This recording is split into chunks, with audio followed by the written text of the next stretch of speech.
तो हेलो दोस्तों, आप सभी का स्वागत है नेशनल न्यूज़ पर। और वक्त हो चला है सुबह सुबह की हेडलाइंस जानने का। तो आइए स्टार्ट करते हैं बिना किसी देरी के। अफगानिस्तान में तालिबान का राज कायम होने के बाद बदले हालातों में जम्मू कश्मीर पर भी असर देखने को मिल सकता है। जनरल विपिन रावत ने शनिवार को एक कार्यक्रम में अफगानिस्तान के हालात को लेकर सतर्क रहने को कहा। रावत ने कहा कि आज अफगानिस्तान में जो कुछ भी हो रहा है, कल उसका असर जम्मू कश्मीर पर भी पड़ सकता है। इसके लिए हमें तैयार रहना होगा। हमें अपनी सीमाएं सील करनी होगी। अब निगरानी करना बेहद अहम हो गया है।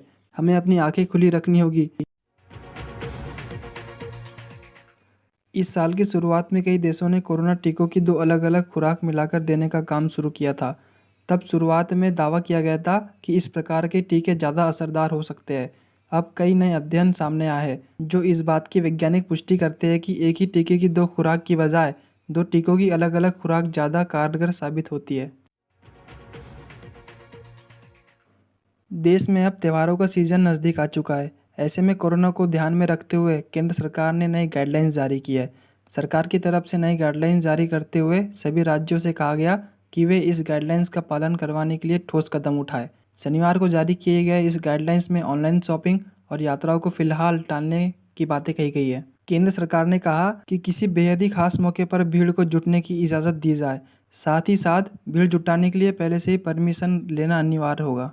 भीड़ में लोगों की संख्या भी निश्चित करने के लिए कहा गया है। मॉल, स्थानीय मार्केट और पूजा स्थलों को लेकर पहले से जारी गाइडलाइंस को फॉलो करने की सलाह दी गई है। मुख्यमंत्री योगी आदित्यनाथ ने सुल्तानपुर में 316 करोड़ रुपए की 88 परियोजनाओं का लोकार्पण और 39 का शिलान्यास के मौके पर कहा कि कोरोना जैसी महामारी के दौरान प्रदेश स्कूल और कॉलेज में पढ़ रहे छात्र छात्राओं की समस्या को देखकर सरकार ने तय किया है कि प्रदेश के नौजवानों को हम टैबलेट और स्मार्टफोन देंगे। उन्होंने कहा कि हम लोगों का प्रयास है कि नवंबर के अंतिम सप्ताह के अंदर हम प्रदेश के सभी नौजवानों को टैबलेट और स्मार्टफोन की सुविधा उपलब्ध करा देंगे। और उन्होंने यह भी कहा कि स्मार्टफोन और टैबलेट्स बीटेक, पॉलिटेक्निक, चिकित्सा शिक्षा, पैरामेडिकल और कौशल विकास मिशन वाले विद्यार्थियों को ही मिल पाएंगे। दवाओं की लगातार बढ़ रही कीमत मरीजों और उनके परिजनों पर भारी पड़ रही है।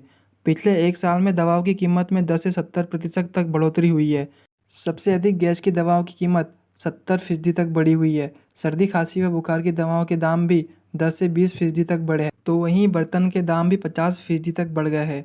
दवाइयाँ महंगी होने से जहां लोगों के घर का बजट बिगड़ रहा है, तो वहीं त्योहारी सीजन में बर्तन के दाम बढ़ने से बाजार की चमक फीकी पड़ने की आशंका जताई जा रही है।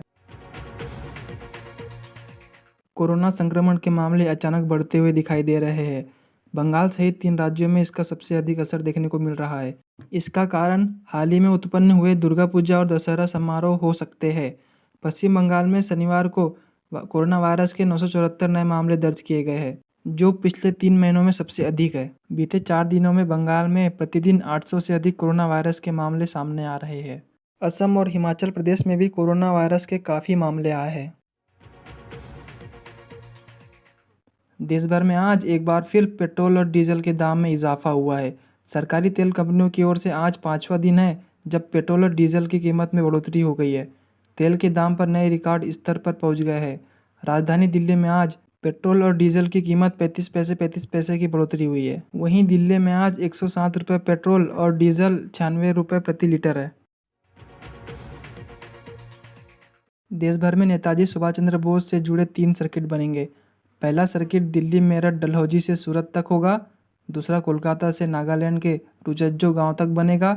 वहीं कटक कोलकाता से अंडमान निकोबार तक बनेगा। इन सर्किट को रेल और हवाई मार्ग से भी जोड़ा जाएगा। तो दोस्तों, आज के लिए बस इतना ही। मिलेंगे नए अपडेट में। अगर से आपने हमारे चैनल को सब्सक्राइब नहीं किया है तो जल्दी से सब्सक्राइब करें और प्लीज़ कमेंट करके बताएं कि ये वीडियो आपको कैसा लगा।